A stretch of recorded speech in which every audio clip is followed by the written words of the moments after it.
Chapter 100 घुटनों पर। कभी नहीं।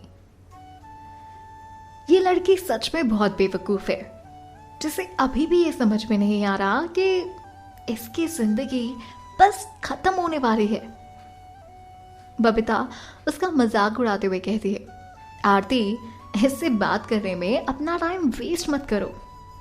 इसे अंदर ले जाकर अच्छा सा सबक सिखाते हैं। तुम क्यों मेहनत कर रहे हो? चलो चलते हैं। ये कहते हुए आरती और बबीता दोनों हंसने लगे। आरती ने मुस्कुराकर उसे जवाब दिया, हाँ मॉम, आप बिल्कुल सही कह रही हैं। अब समय आ ही गया है इस घटिया औरत को सबक सिखाने का। आप लोग इस औरत को लेकर जाइए, हम इसे अकेले में कुछ बात करना चाहते हैं। आशीष गुप्ता ने पुलिस स्टेशन को खरीद रखा था। तान्या को उस पूछताछ वाले कमरे में ले जाया गया जहां कोई कैमरा नहीं था। उसके पीछे पीछे आरती और बबीता भी आ रहे थे। जैसे ही उस कमरे का दरवाजा बंद हुआ, बबीता ने आगे आकर तान्या को एक जोरदार थप्पड़ मारा। उस थप्पड़ में उसका इतने दिनों का भरा हुआ गुस्सा, उसकी पूरी ताकत और उसकी सही हुई बेइज्जती थी। वो गुस्सा बबीता तब तक अपने अंदर पाल रही थी जब से उसने उनसे वो हवेली छीनी थी। और अब जब तान्या उसके हाथ लग ही चुकी थी तो वो उसे टॉर्चर करने का मजा लेने वाली थी। हालांकि तान्या को भी उनसे यही उम्मीद थी। तो जब उसे बबीता ने थप्पड़ मारा तो उसने अपने पैरों से बबीता को एक जोरदार लात दे मारी। वो जानती थी कि अंदर कैमरा नहीं है। इस बात का सबूत ना तो तान्या के पास था, ना ही बबीता के पास। बबीता जोर से जमीन पर गिर पड़ी। उसका चेहरा दर्द से भर चुका। तान्या ने शायद वो लात जोरदार ही मारी थी। मॉम, मॉम, क्या हुआ आपको? आरती ने आकर अपनी मां को उठाया। उसने तान्या को घूरते हुए उन पुलिस वालों को ऑर्डर दिया, इस घटिया औरत को इसके घुटनों पर ले आओ। देखा नहीं इसने क्या किया मेरी मॉम के साथ? तभी बबीता भी गुस्से से चिल्लाते हुए बोली, जाओ जाओ, ऐसा ही करो इसके साथ भी, तोड़ दो इसकी टांगे। वो दोनों तान्या को तब तक टॉर्चर करने वाले थे जब तक वो मर नहीं जाती। तभी एक पुलिस वाले ने उसे कंधे से दबाकर नीचे झुकाने की कोशिश की और दूसरे ने उसके घुटनों पर पीछे से लात मारी और कहा, बैठ बैठ अपने घुटनों पर।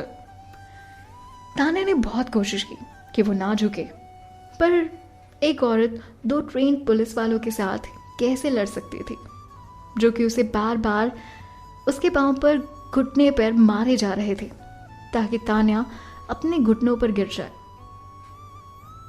तान्या गुस्से से अपने दांत पीस रही थी। उसे बहुत दर्द हो रहा था और उसका चेहरा लाल पड़ चुका था। उसके चेहरे से चारों तरफ पसीना बह रहा था। हालांकि उसके पैर लोहे की तरह एकदम सीधे खड़े थे। वो जानती थी चाहे कुछ भी हो जाए वो नहीं झुकने वाली थी। मैं बोलता हूं, झुको अपने घुटनों पर। उसके मना करने पर पुलिस वाले और गुस्सा हो रहे थे और उसे जोर जोर से मार रहे थे। वो एक मामूली औरत थी। वो उसकी बात कैसे मान सकती थी? और एक मामूली औरत पुलिस वालों की बात ना माने, ये तो उनकी तौहीन थी। कि उसकी हिम्मत भी कैसे हो सकती है कि वो पुलिस वालों की बात ना माने। तभी तान्या ने उसे गुस्से से देखा। उसका गुस्सा देखकर पुलिस वाले भी अंदर से डर रहे थे। तभी तान्या ने कहा, अगर तुम इस शरीर को घुटनों पर लाना चाहते हो तो अच्छा होगा कि तुम मुझे मार दो। पुलिस वाले उसकी बात सुनकर हैरान हो गए। उसका उन्हें इस तरह से देखना किसी खतरनाक अपराधी से कम नहीं लग रहा था, जिनका पाला उनसे आमतौर पर पड़ता ही रहता है। हालांकि उसके इस तरह देखने में उन्हें कोई राक्षस नहीं बल्कि एक बेगुनाह नजर आ रही थी। अचानक दोनों पुलिस वाले रुक गए और तान्या को छोड़कर साइड में एक मूर्ति की तरह खड़े हो गए। तभी आरती आगे आई और तान्या को उसने पेट में जोरदार एक लात मारते हुए कहा, इस औरत को तो मैं खुद ही देख लूंगी।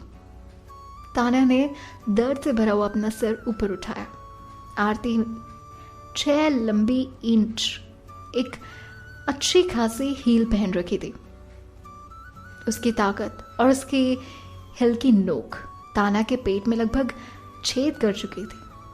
तान्या का दर्द अब सहने लायक नहीं रहा था।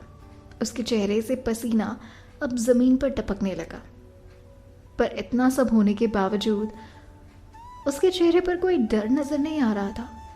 उसने अपना सिर उठाकर गुस्से और बदले में आरती को देखा। आरती को तान्या की आंखों में गुस्सा दिखाई दे रहा था, जो उनके लिए पल पल बढ़ता ही जा रहा था।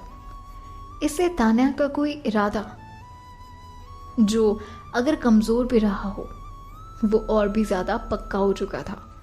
वो उन लोगों को पूरी तरह से बर्बाद कर देना चाहती थी।